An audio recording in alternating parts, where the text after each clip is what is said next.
Good morning. It is so good to see so many of you joining us this morning for the Inglewood Transit Connector Industry Forum. My name is Chris Robert, and on behalf of the City of Inglewood and a technical team of experts, we welcome you and we thank you for taking time this morning to hear about the next big transformative project coming out of the City of Inglewood. One small note before we get started is that we've disabled the chat function this morning.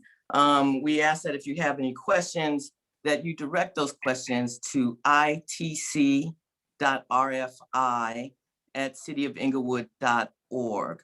Not to worry, that email address will be up at the end of the presentation, but we thought that this gave us a way to corral your questions and to be sure that we not miss any. We are also joined this morning by an esteemed panel, each of whom is critical to our efforts. And it's no exaggeration when I say esteemed. Joining us this morning are Senator Steve Bradford and Assemblywoman Autumn Burke. These two have been our champions in the halls of Sacramento. They have spearheaded our efforts from the governor's office through the agencies, and they have cheerleaded our efforts with their colleagues. So we are so grateful to have Senator Bradford and Assemblywoman Burke's partnership and have them here with us this morning. We are also joined by Metro CEO Phil Washington. And Mr. Washington, I think I speak for quite a few in the Southern California transportation industry that while we wish you well in your future endeavors, your departure will leave a huge and gaping hole. I think I speak for many in acknowledging your tremendous leadership and contributions to the transit development and build out in Southern California. Thank you for joining us this morning. And lastly, it's now my pleasure to introduce the Mayor of Inglewood. His vision over the past 10 years has transformed not only a city, but a region. It has caused a seismic shift in terms of where people are going to be entertained, shop, and dine in all of Southern California. As you well know, the mayor oversaw the revitalization of the Forum. His steady leadership gave the NFL the confidence to allow 2 teams to relocate and build one $5 billion stadium. In addition to that, everybody from the Girl Scouts to the Youth Orchestra LA wants to be in Inglewood. But you know what? Mayor Butts is not done yet. He's got more he wants to share with you this morning. He's going to tell us about the next big thing coming to Inglewood. Please join me in welcoming Mayor James T. Butts Jr. Good morning, everybody. It's just a pleasure to be here. You know, I'm going to break my presentation up into probably 3 big segments. One large segment is going to be history, the second will be the present, and the third will be what we want to accomplish in the future. Start with one big historic fact. In June 14th, 1959, Disneyland monorail came into operation. It was the first people mover of its size and type that was built in the Western United States. About that time in 1959, there were still covenants on the homes in Inglewood that said you could not sell to a colored person. In 1930, as of 1937, still Inglewood was the regional headquarters for the Southern California Ku Klux Klan. Inglewood has changed so dramatically since then. Hollywood Park opened in 1938. Jack Kent Cooke built the Forum in 1967, and that became the precursor to Inglewood later being known as the City of Champions. We went on to capture the Lakers and the Kings. The Airport Park Hotel was built right next door. And the racetrack was doing at its peak, about 43,000 people a day during outbound traffic, and against 17,500 that would come into a Lakers game. Lakers were 3-peat national champions. Track, although it burnt down once, was here for a little over 75 years. And the Forum and the racetrack were the foundation of the Inglewood economy. In 1999, the Lakers and the Kings departed for the city of Los Angeles, for the Staples Center. And that was the precursor to a calamitous time for the budget and the brand of the City of Inglewood. And so let's talk a little bit about those demographics of Inglewood right now. We went from the first families moving in 1960 by using straw buyers, that's when blacks moved in, until the mid-70s when Inglewood became a majority Black community. It would later become a majority Hispanic Latino community. And so we have just under 110 population by the census, 50% Hispanic Latino, 40% African American, 4.5% white. Our median household income is $54,000. At this time, our unemployment rate is about 16.8%. When I took office in 2011, I was returning from a 20-year hiatus, having left the police department in 1991 as a deputy chief. Was a chief of police in Santa Monica for 15 years until 2006. And then I was assistant general manager of the Los Angeles Airport System in charge of counterterrorism and public safety. The Inglewood I returned to was not the Inglewood that I left. We had the Lakers, the Kings, the Airport Park Hotel, the racetrack, which died due to the advent of off-track betting so that you didn't have to come to the track to bet your horse. So those 43,000 crowds dwindled to under 1,000. We had Norm's, we had Sizzler, and a Big Donut. When I came back, all we had left was Sizzler and a Big Donut and an $18 million structural deficit. Things have exploded since then. We started constructing Metro. The first year I was in office, we negotiated with Madison Square Garden to resurrect the Forum. People said no one will ever come back to Inglewood for concerts anymore because of the poverty and the crime. Well, they were dead wrong.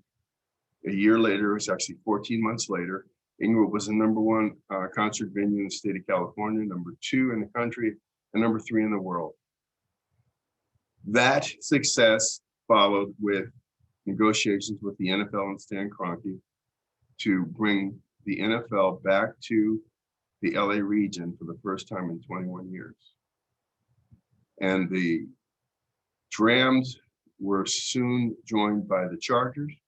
And a year later, we entered into discussions with the Clippers for them to build a state-of-the-art 18,000-seat basketball arena on land that had laid fallow for between 20 and 30 years. It was purchased with FAA funding and redevelopment funding. And so now we stand on the precipice of the next big thing. Now, nothing works in Inglewood unless it works for the residents. All of our development agreements have a 35% local hire goal, and that includes the people that do the construction. And that is accomplished through the use of local subs. And so we've made that goal. On any given day when 3,500 some odd people were working on the stadium, we had 1,200 Inglewood residents working, making prevailing wages, getting training, the ability to go on.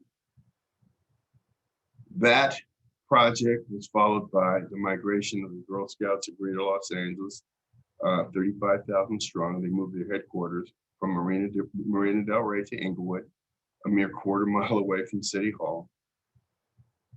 The LA Philharmonic Youth Orchestra, they are moving their youth orchestra program from Los Angeles to Inglewood to a building that is not 50 yards from City Hall, a building designed by Frank Gehry, one of the world's most famous architects. The NFL networks are leaving or in the process of leaving Culver City for the SoFi Stadium development. And the SoFi development is a 70,000-seat NFL stadium, expandable to 100,000, standing room only. Connected adjacent to it is a 6,000-seat performing arts theater. There'd be 2,000 residential units, 300-key hotel, 4 public parks, a lake, and a partridge in a pear tree. And in fact, we have we even have a dine-in movie theater program. 900,000 square feet of fine dining and retail, and about 800,000 square feet of grade A office. It is literally a city within a city. And as you can see from the slide, we kept our word, and that they kept their word with the local hire positions and the local hire hours. There are millions of dollars in wages that have gone to Inglewood residents, but equally important, there are millions of dollars of wages that have gone to other workers in this region. Could you go to the next slide, Omar? The crime rate has dropped 73% in Inglewood since 1978. In 2019, recorded lowest crime in the history of the city of Inglewood for the 9th consecutive year. We've really busted that long-term myth that Inglewood would always be a city of high crime. Great police department, great police chief. Medium home sales prices have tripled since 2012, tripled. Our general reserve funds have gone up about 420%, from 11 million in 08 to 57 million in 18. When I came back to Inglewood in 2011, our bond rating was BBB-, which is one step above junk bond rating. Our last bonds went out to A+, went out at A+ in 2019. Next slide, Omar. And here are some of the things that are coming. In 2022, we'll host Super Bowl 56. In 2023, the NCAA Championship Bowl game. In 2024, the Clippers will play their first games in Inglewood. In 2026, a FIFA World Cup. One of the biggest things that's going to happen that I didn't realize was so big was WrestleMania will be held here in 2023. And to close things off in 2028, the Summer Olympic World Games will be hosted right here in the newly resurrected City of Champions. Omar. So now, here's the thing. We could sit and we could say, wow, this is great. Our job is done. Everything is set in motion. The investors have invested their money. This has to happen. But the reality is we want Inglewood to be the city of the future, not just for the city of Inglewood, but for the region. I sit on the Metro board. I was chair last year. And one of the big conundrums that we have is how do we make mass transit appealing to people so that it's not an esoteric concept of something that's good for other people to use, but I'd rather be in my car. Well, this sports entertainment district, which will be live 365 days a year because of the dining, because of the office space, because there'll be 2,000 residential units, has the capacity to make life easier and make mass transit desirable, because we want to make the connection between the metro station at Florence and Market Street, which is technically designated Florence and La Brea. It's Champion Station. We want to make that connection so popular and move about 11 to 12,000 people an hour on game and event days so that people have such a pleasant experience that they want to now use mass transit to navigate the South Bay. This project will bring people into an area that they drove through but never to. Next slide, Omar.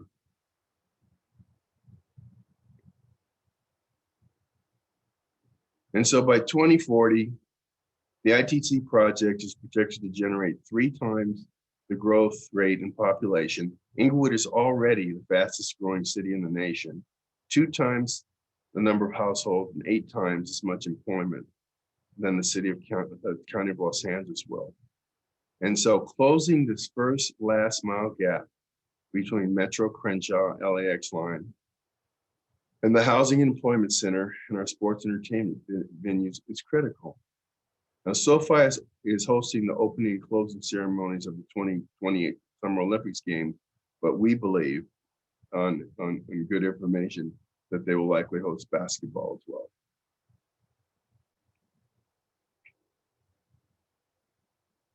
So what will this do? It'll provide a direct transit connection to new housing and employment centers, and of course our event venues. It'll reduce future traffic congestion along major arterials on both event and non-event days. I can't stress that enough, how important this is, that this changes that paradigm about mass transit. It'll alleviate growing demand on limited existing roadway networks that we have. It'll increase transit ridership, and it'll reduce vehicle miles traveled and greenhouse gas emissions locally and throughout our region. The end result, we improve air quality throughout the South Coast Air Basin. This project, you'll work on many projects, and we have worked on many projects. Few will have the historic and societal relevance that this project will have.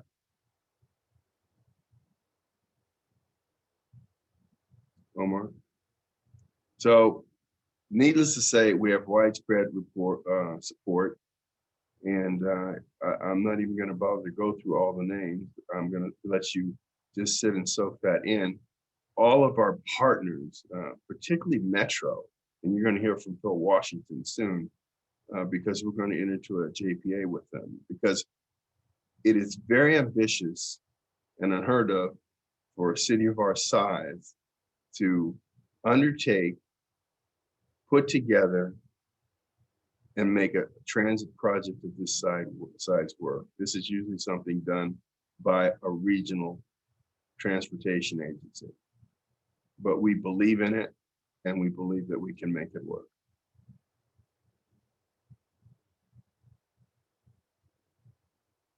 And so with that, I'm going to turn it over to Christine Robert, but I want to leave you with this. All right, the winner will have had the opportunity to work on a number of projects of relevance, but this is a seminal project in the history of the United States.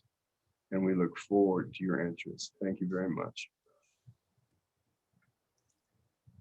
Mr. Mayor, thank you. As always, it's very exciting and quite inspirational to see all of this come together. I mentioned at the outset the partnerships that have to come together, that have to really be in the trenches with you. We have no better warriors with us in our legislative elected officials. I want to just welcome Senator Steve Bradford and ask him to give us a few remarks. Senator Bradford. He is actually a little delayed, so Assemblywoman Burke is on, so let's go to her first, if you don't mind, Assemblywoman Burke. I'm starting her video now. Thank you. No, not at all. As I said, we need our champions in both the Senate and the Assembly. Thank you. Good morning. And yeah, we're all in committees and running around at this time of year and budget. So I will pick up the torch for my senator until he gets here. I want to thank you. First of all, obviously, I want to thank the mayor for all of his hard work over the years, and just watching the transformational change in Inglewood has been a true inspiration. And I wish I could be there with everyone today, but as we know, our daily lives have changed drastically since the beginning of this pandemic. But I am extremely proud to be here and to express my support for the Inglewood Transit Connector project. Since my election representing the 62nd Assembly District, which includes the City of Inglewood, I have witnessed with great pride a city that has been a leader in enhancing the lives of the people living in that region. The City of Inglewood is going through an incredible revitalization and is growing, and you heard all about that from the mayor. But there are needs for a thriving city, including employment and housing. But with every new growth, we encounter some challenges. And we know traffic in our region is going to be an issue that will require some bold solutions. One of those bold solutions is the 1.6 mile Inglewood Transit Connector, which I know will be a game changer, not only for Inglewood, but for our entire region.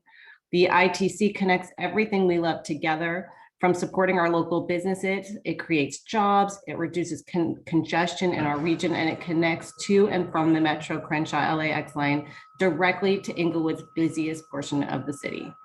This project also supports our environment by reducing vehicle trips that will reduce greenhouse gas emissions and improve our air quality. The City of Inglewood has been meticulous about this issue by following our state standards under SB 375. This project is key to meeting the transportation needs of the people who live and work in my district. Thank you for the hard work of this group to put this project together. Thank you, Mayor, again, and your city council for all their incredible work. I remember, gosh, 7 years ago when we started saying Inglewood Rising, and it has truly already risen. And this is just one more step in the beautiful evolution of Inglewood. So thank you for allowing me the opportunity to express my support. So now we're going, excuse me. Thank you, Assembly Member Burke. Still having a little technical difficulty with Senator Bradford, but we have Phil Washington on, so we're going to ask him to say a few words. So one moment.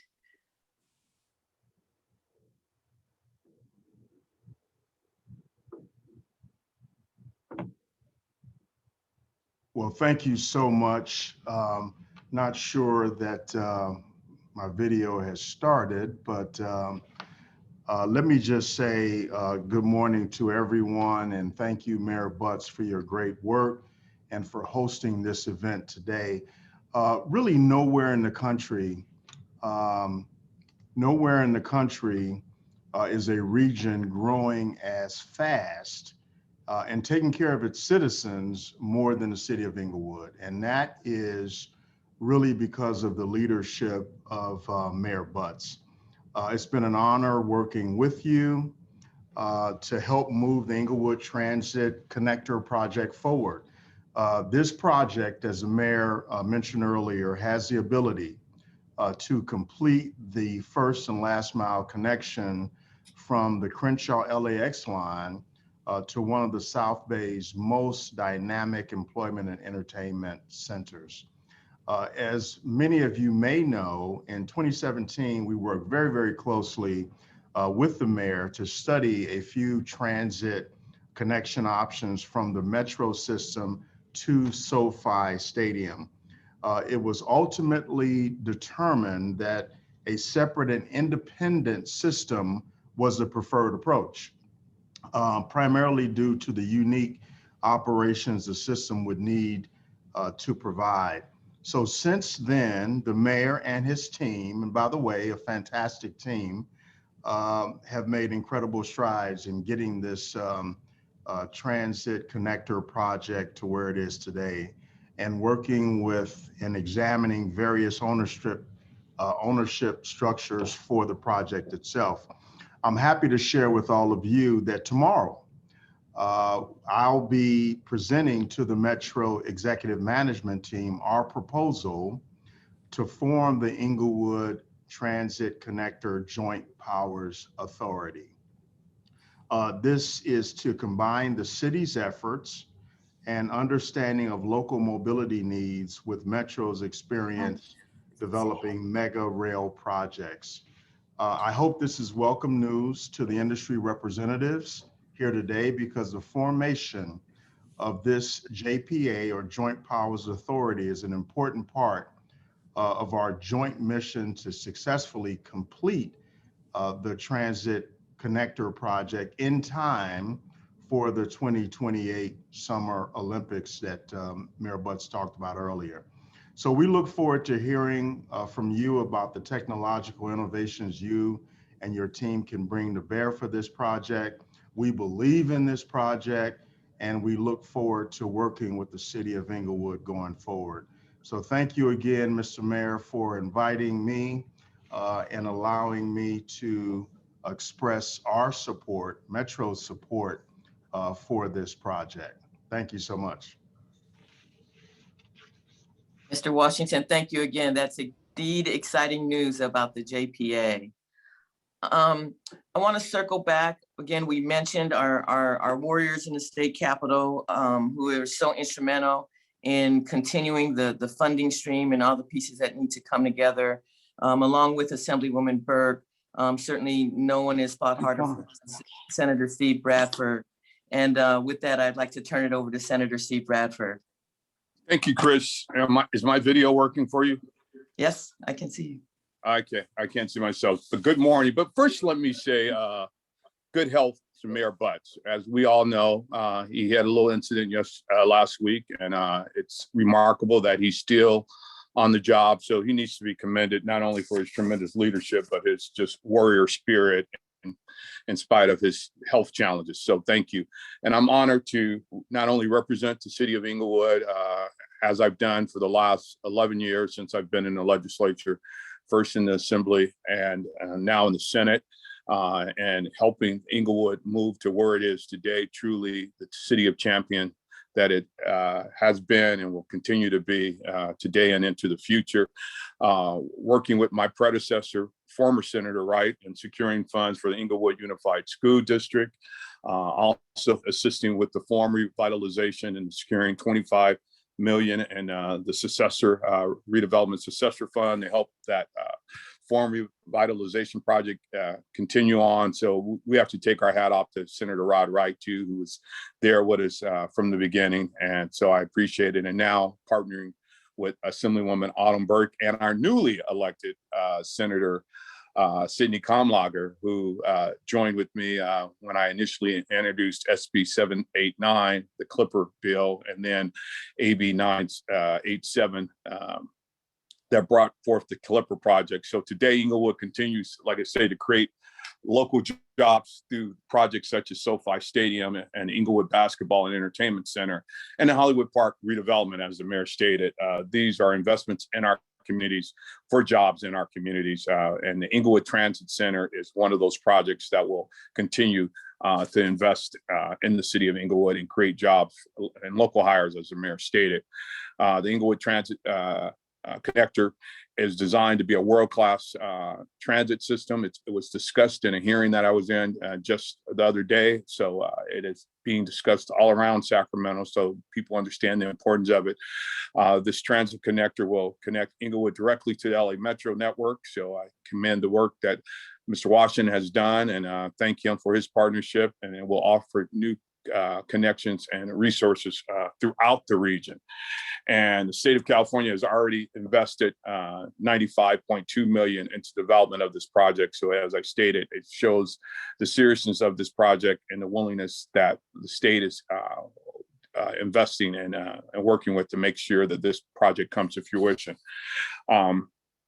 And we appreciate the support from the South Bay City's councils of government and under the former city councilman, Ralph Frankston's leadership, and making sure that the South Bay region knows how important this project is, and they are supporting this as well. So it's exciting time, as stated, in Inglewood. I'm honored to represent Inglewood and work with the mayor and the entire council in moving this project forward. And thank you, Ms. Roberts, for your continued leadership working as a consultant with the city of Inglewood. So whatever we can do in the state of California, I'm here as a partner. Thank you.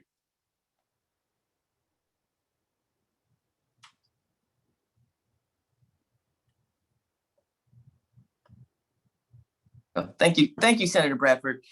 So often we have come to you to do the heavy lift, and you have been there every single time for the city of Inglewood. So special thanks to you. As we mentioned, the team and leadership, I would be remiss if we did not acknowledge the tremendous team the mayor's put together at City Hall. You can only imagine the number of projects that these folks are asked to deal with these days. And we would not be where we are with just an amazing team that's been assembled in the City Hall. And I'd now like to introduce the city's Public Works Director, Louis Atwell. Hi, thank you so much for inviting me to this presentation. I've never been a part of such a great project and a great leadership team. Mayor Butts and I go back now a little more than 8 years. He brought me on over at the city. I've been in both city and private sector for 30 years. This is actually my 30th year, and I have never worked with a better team, even our private team that we put together to assist us with this project. So with that,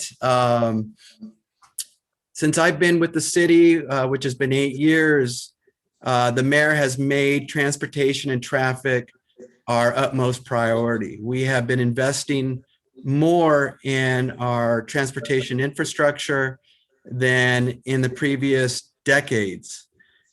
We've paved more roads, we've widened streets, we've put in fiber optic conduit and fiber, and we've also improved our ITS system, which is cutting edge. There is no other city that has a greater capability of intelligent transportation systems.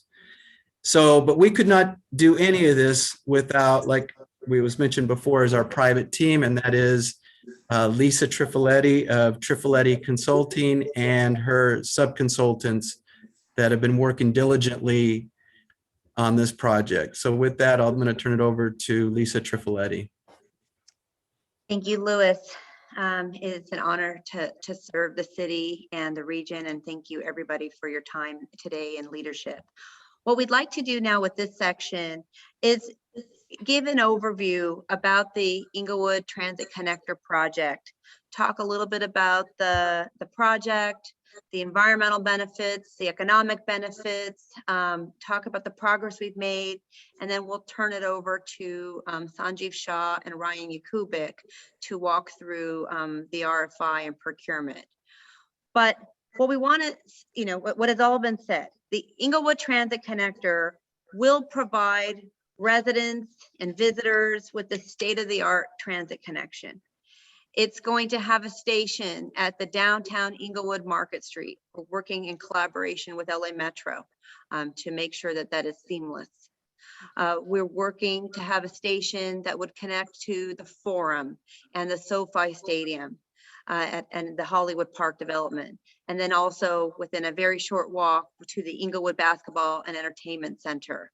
And this system is designed to, again, in the EIR, we have a very conservative assumption that we assume that it's an elevated automated people mover system with dual guideways, allowing trains to travel continuously in each direction.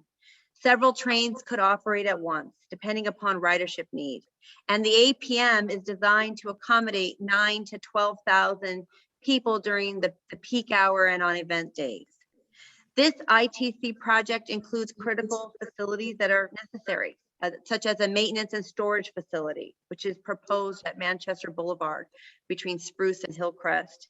And then also, traction power substations, as well as at the conclusion, when this project is fully constructed and operational, we will also be providing 3 public parking lots to provide much needed parking along the automated people mover route. What you've heard is that this project is designed to provide connectivity, traffic reduction. It will support economic prosperity underway and deliver quality of life benefits. And we are very proud of the work that we have been able to accomplish so far. Next slide. What we have, consistent with the California Environmental Quality Act, we initiated our environmental process pursuant to CEQA for the ITC project back in 2018. We released our first notice of preparation. We had a very successful public scoping meeting with over 100 attendees. And then we worked harder, working with community, working with our experts, working with the different stakeholders, and we refined the project. We applied for various grants, which you've heard of, and we re-released the notice of preparation in September of 2020 to reflect those project refinements. Working hard, we were able to release the draft EIR in December 23rd, before the holiday, and we successfully closed the comment period on February 8th. A project of this magnitude received over 81 comment letters, of which the large majority, I want to say, 65 letters of these were support letters from cross-section of stakeholders. We are now working to release the final EIR. While we have some comments, concerned about construction impacts, concerned about, what this is going to look like, what the impacts would be to the historic core, and those are all valid and reasonable comments. We do have a ton of support reflected in those letters from residents, from business groups, from local organizations, labor, surrounding jurisdictions, and transit advocates alike. And now we are poised to start coordinating with the Federal Transit Administration, and we're looking to initiate our NEPA environmental process in short order. So we're very proud that this key work is underway and it's going very smoothly. Next slide. What the EIR shows is this overwhelming environmental benefit, and it's in large part because it's got very high ridership. You could see we have 2.9 million annual riders just by opening day.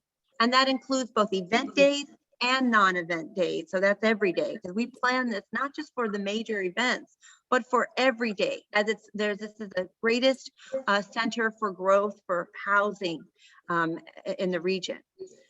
We also see 3.7 million annual riders by 2045. And in 2076, you see, VMT being reduced up to 67 million, which is why we were so incredibly competitive when we applied for these state grants that were just talked about. And so this ridership and this reduction in annual vehicle miles traveled has direct corresponding benefits to air quality and greenhouse gas. Next slide, please. And what you see is, again, over, I think that's 769,000 tons of metric tons of CO2. That is the equivalent of 92 million gallons of gas saved per year. When we studied air quality and air quality pollutant criteria, we see reductions across the board. We study the health effects and we see improved conditions for the region. We did in the EIR, reveal overlapping, we did conservative assumptions. We revealed overlapping construction activities. And so you do have temporary construction impacts. And it's typical of a project of this magnitude. But because of that, go to the next slide, please. We have a very robust commitment to clean construction. Not only are we going to require and establish a project task force that will review worksite traffic control plans and have best in class traffic management plans. We're going to do this in coordination with the community, with the residential, with our commercial neighbors, with police and fire, to make sure that people can safely move during construction. But we have aggressive air quality commitments using the highest tiers of clean construction, aggressive dust control measures, and you name it, we work with the AQMD to put together a pretty robust set of requirements, as well as following Metro's lead, where they have, very strong business and community support programs. Working to support businesses during the construction, including requiring a project public liaison to address community concerns. So it's very important to the folks interested in doing this project, how important it is that we coordinate with the community while we're building this. Next slide, please. Just as we take our commitment seriously on construction, we take it very seriously the way this project is going to be designed. Because the APM is going through important transportation corridors and through very important segments of the city in terms of our downtown area, we are proactively working with our design team to create strategies that will enhance streetscapes, create walkable urban zones, ensure that we bring in natural light and air circulation, activate connectivity to the local businesses. These design guidelines are not only being refined as we speak, and they're going to be included in the final EIR, they are in the draft EIR. They will be included in our future procurement documents because we want to provide clear direction to future developers who propose projects that we are looking for stations that are elegant, identifiable, iconic. And we also want to make sure that the APM is designed in a way that really incorporates the surround and we screen our critical facilities as well. It's essential that the ITC program integrates the project with existing community and harmonizes the urban landscape. Next slide. So important to note, this is about access. It's about access to Inglewood's important communities. And it's still located in the 3 disadvantaged low-income community census tracts. It was because of this unprecedented access that this program is designed that we scored so high with the state TRICP grant. And so we're very proud of the connectivity that we're providing, as well as the jobs that this is going to create. Next slide. Over 11,000 total full-time equivalent jobs are going to be required, be supported by this project. And this is confirmed by the co-benefit modeling tool created by the California Climate Investments and California Air Resources Board tool. We have total number of construction workforce jobs is roughly between 550 to 700 jobs, with an approximately 150 full-time jobs for the operation and maintenance of the APM. We are fully committed, as the mayor talked about early on, to meaningful participation by small, local, disadvantaged businesses. We're working in lockstep with our labor unions. We're actively negotiating and drafting project labor agreements. And so we're committed to the building trades. And we are going in a future supplemental RFI, be working with Metro to put together and follow their best practices on policies for business inclusivity. So please look forward and stay tuned to us as we put information out about future networking sessions and our policy requirements. Next slide. Finally, we're committed to public outreach. At this point, we've done 75 in-person virtual community outreach, and we're committed to continuing to do this outreach from now until this project is constructed and beyond. So we've worked with all of our local groups, we've worked with our regional stakeholders, and let's go to our next slide, please. It's because of their support and this unity that you see, we have all of these major accomplishments under our belt. In March and in April, we were able to receive both the South Bay Council of Governments unanimous support and the CalSTA. We were able to achieve 1/3 of this project total cost. Because of their support and their seed money, we were able to procure and bring in financial, civil, architectural, and APM operating system advisory services, best in class in the field, are now working with us.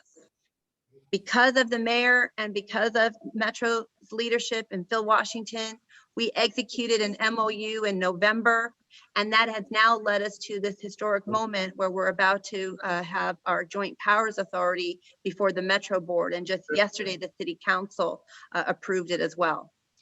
We've done the hard work to look at the city charter. We're authorizing the design, build, finance, operate, maintain, delivery model on April 6th. That enabling ordinance will be before city council.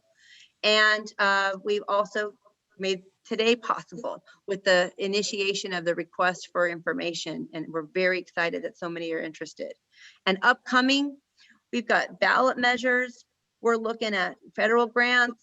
And we're also looking to work hard by the summer to get an RFQ out on the street to really start understanding who our partners are and to deliver this. Next slide.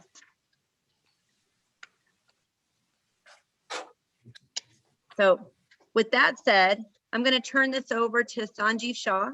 Sanjeev, would you like to take it from here? Thank you, Lisa, and good morning. As you have seen, the mayor's vision for the ITC project is on its way to becoming reality. You know what, Sanjeev, sorry to interrupt you, but I think the mayor is going to have to depart us, and I know he wanted to just leave a closing word before. Sure. Okay, can you hear me, Lisa? Yes, we can. Okay, I just want to say this before I left. These seminal projects are the result of the support along the way for so many things that allowed us to renew our infrastructure, righten our finances and the support of both Congresswomen, particularly Congresswoman Waters. Assemblywoman Burke has been with us from the beginning. Assemblywoman Comlager. Steve Bradford, I've known since who knows when, in every single thing that we've tried for and needed just to make it to the point where we could dream big, they have done for us. And I don't want that to be lost on anybody. Metro, which could be considered a competitor, is not a competitor. We feel that together, we have a better chance to get even more earmarks for infrastructure development here. I've always said, you've got to have good people. Lisa, Lewis, the best. And I'm going to leave you with this. Imagination without strategy and execution is pure hallucination.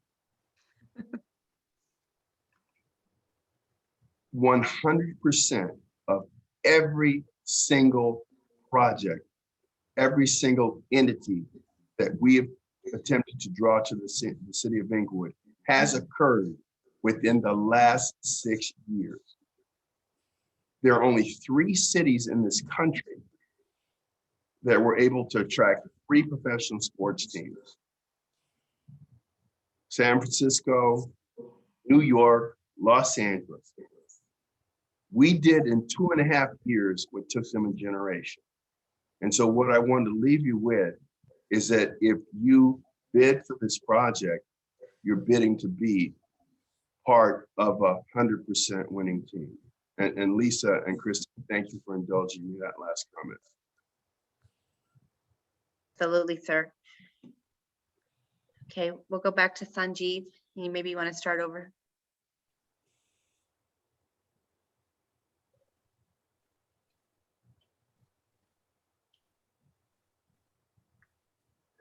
Thank you, Mr. Mayor, for your leadership. Thank you, Lisa, and good morning. As you have seen, the mayor's vision for this ITC project is on its way to becoming reality. Next slide, please, Mari.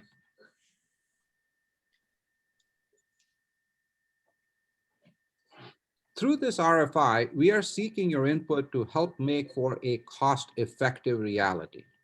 As described in the RFI, the first tranche of feedback is focused on optimizing the project and its overall costs, i.e. the uses of funds, and importantly, industry's cost to pursue this project.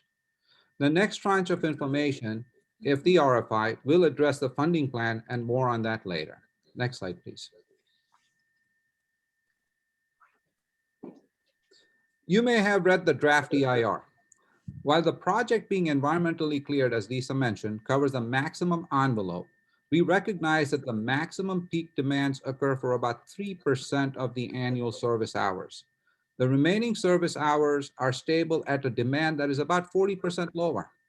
We look forward to hearing your thoughts and ideas on how we can cost effectively deliver the project benefits.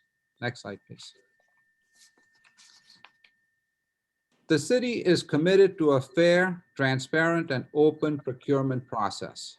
There are no preconceived ideas other than making sure that the process is streamlined to reduce industry's cost to participate while preserving the city's goals, which include best value and market-driven teaming while mitigating against a risky technology being selected.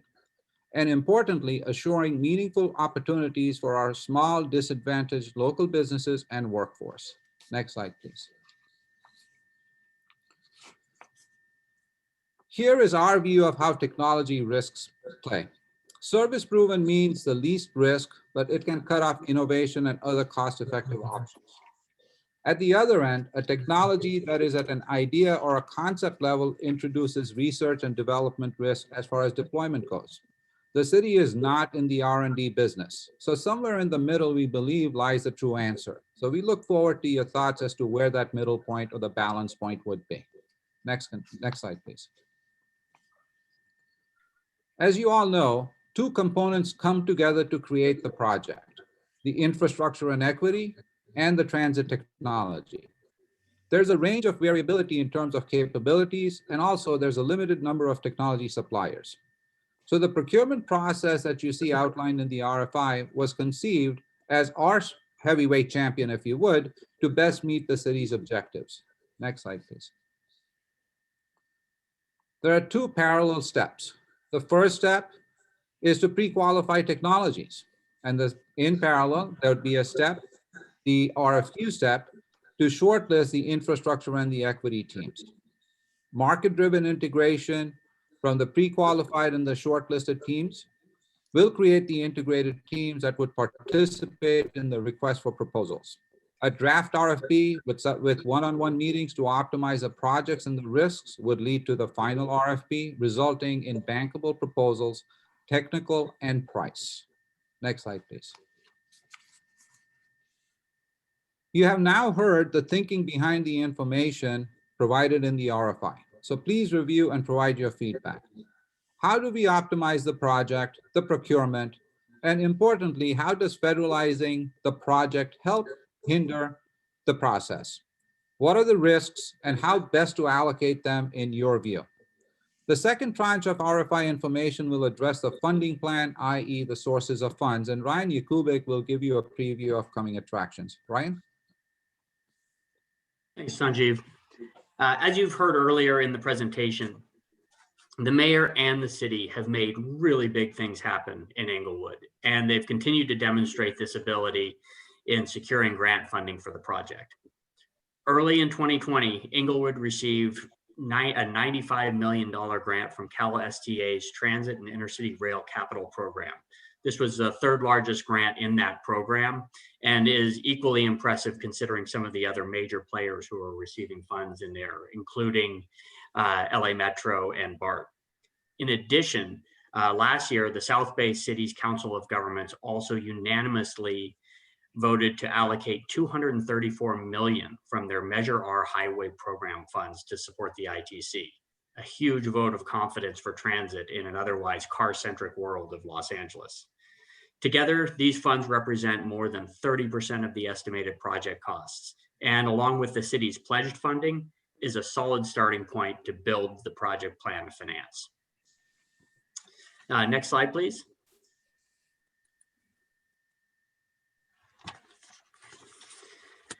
As the city continues to build out its overall funding plan, we're looking broadly at all available sources to meet the capital and operating requirements. As you've just heard from Sanjeev, the approach to the RFI is focused on identifying the most innovative and cost-effective approaches to deliver a quality project. And hopefully this will bring down the overall system costs. As these results may ultimately help define the long-term plan of finance for the project, we're not yet eliminating any potential sources of funding from consideration, including, as Sanjeev mentioned, FTA programs like CIG or EPD, despite the strings that might come with them. In the meantime, we're continuing to explore other programs like Solutions for Congested Corridors and other potential state and regional grant opportunities to supplement the capital funding for the project. The city's finance team is actively analyzing and refining revenue streams committed by the city, both new and existing, to fund milestone payments during construction. When combined with grant proceeds and some level of developer capital, these funding streams are expected to cover the project's design and construction period costs. Some city revenue streams are also expected to supplement project funding beyond construction to cover ongoing operating costs, life cycle costs, and repayment of developer capital. Supporting the ongoing maintenance and operation of this system is an imperative. So the finance team is actively engaged in generating estimates of future fare box, advertising, sponsorship, and real estate revenue that would be available to support the project's long-term availability payment structure. And I should note here that we're open to suggestions from the market as to improvements to that structure or even ways to improve or increase overall revenue opportunities that could benefit the project. We recognize the importance of this project plan of finance to the developer teams as they proceed down this path. And we look forward to sharing additional information as this plan matures through additional steps in the process. But for now, I'll hand it back to Sanjeev, who will walk you through an overview of the project schedule.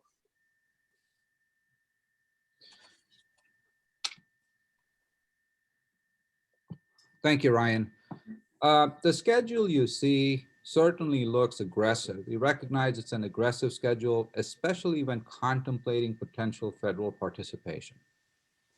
Be assured that the city has been in extensive discussions with our federal and state partners, and we are well assured by them that while the schedule is aggressive, it is a doable path forward to having the project operational before the LA 28 Olympics. Next slide, please.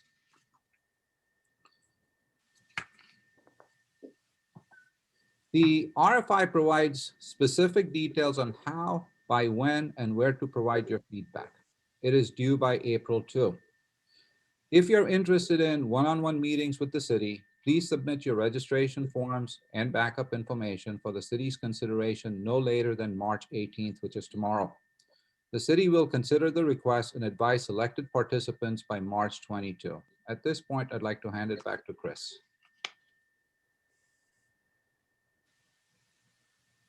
Okay. Thank you, Sanjeev. On behalf of the technical team, thank you, Mr. Atwell, Mr. Washington, Assemblywoman Burke, Senator Bradford. Thank you again for all your work in Sacramento, and especially Mayor Butts. This is just so exciting. As mentioned at the top, if you have questions, we ask that you direct them to itc.rfi@cityofinglewood.org. And let me just close by saying, wow, I think we have over 200 participants. I don't have an exact count, but I have a feeling that it could very well be closer to 300. And we are excited, and we are happy, so happy to see your interest in this as well. With that, we are going to sign off shortly. Let me simply ask all of you to stay safe, take good care of yourself, and do know we look forward to seeing you in person in the not too distant future. And with that, I'd like to conclude this morning's industry forum. Thank you, Chris.